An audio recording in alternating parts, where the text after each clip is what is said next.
আন্তর্জাতিক ক্রিকেট কাউন্সিলে ভারতের দাদাগিরির বিষয়টি গোপন কিছু নয়।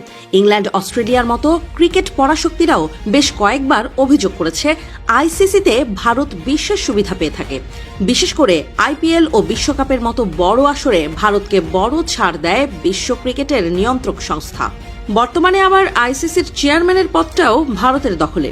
ভারতের ক্ষমতাসীন দলের প্রভাবশালী নেতা ও দেশটির স্বরাষ্ট্রমন্ত্রী অমিত শাহের পুত্র জয় শাহ বসে আছেন সেই পদে। সেখানে দাঁড়িয়ে ভারতের ছড়ি ঘোরানোর চেষ্টাও অব্যাহত। তার মাঝেই এলো আইসিসির একচোখ সিদ্ধান্তের খবর। যদিও সেই খবর এখনো আনুষ্ঠানিক নয়।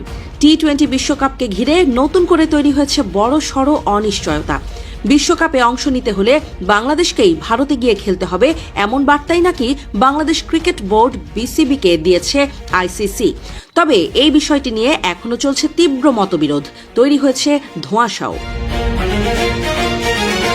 ক্রিকেট ভিত্তিক ওয়েবসাইট ESPN ক্রিকইনফোর প্রতিবেদনে বলা হয়েছে, আইসিসি ও বিসিবির মধ্যে এক ভার্চুয়াল বৈঠক হয়েছে। সেখানে আইসিসি স্পষ্ট করে জানিয়েছে, বাংলাদেশের অনুরোধে বিশ্বকাপের ম্যাচগুলো ভারত থেকে সরিয়ে নেওয়ার কোনো সুযোগ নেই।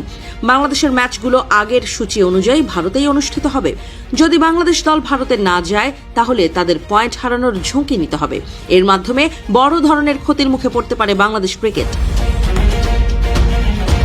তবে বিসিবির পক্ষ থেকে বিষয়টি অন্যভাবে তুলে ধরা হয়েছে।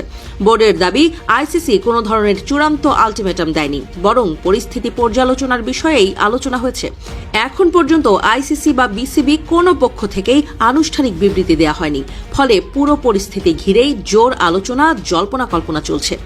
কয়েকদিন আগেই বিসিবি আইসিসিকে চিঠি দিয়ে জানায়, ভারতের বাইরে কোনো নিরপেক্ষ ভেন্যুতে বাংলাদেশের ম্যাচ আয়োজনের বিষয়টি যেন বিবেচনা করা হয়। সেই চিঠির পরই আইসিসি এই ভার্চুয়াল বৈঠকের আয়োজন করে। বিশ্বকাপ শুরু হতে এখনো বাকি মাত্র 1 মাস। 20 দলের এই টি-20 বিশ্বকাপ শুরু হবে 7 ফেব্রুয়ারি, চলবে 8 মার্চ পর্যন্ত। যৌথভাবে আয়োজন করছে ভারত ও শ্রীলঙ্কা। সি গ্রুপে থাকা বাংলাদেশের প্রথম 3টি ম্যাচ নির্ধারিত রয়েছে কলকাতায়। 7 ফেব্রুয়ারি ওয়েস্ট ইন্ডিজের বিপক্ষে প্রথম ম্যাচ, 9 ফেব্রুয়ারি প্রতিপক্ষ ইতালি এবং 14 ফেব্রুয়ারি ইংল্যান্ডের বিপক্ষে মাঠে নামবে সাকিব লিটনরা। গ্রুপ পর্বের শেষ ম্যাচ 17 ফেব্রুয়ারি মুম্বাইয়ে নেপালের বিপক্ষে।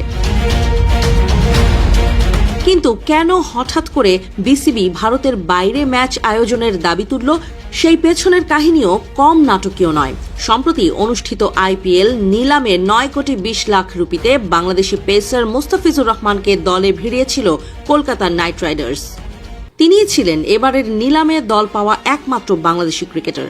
কিন্তু হঠাৎ করেই ভারতীয় ক্রিকেট বোর্ড বিসিসিআই কেকেআরকে নির্দেশ দেয় মোস্তাফিজকে দল থেকে বাদ দিতে। যদিও কেন এমন সিদ্ধান্ত, সেই ব্যাখ্যা আনুষ্ঠানিকভাবে জানায়নি বিসিসিআই।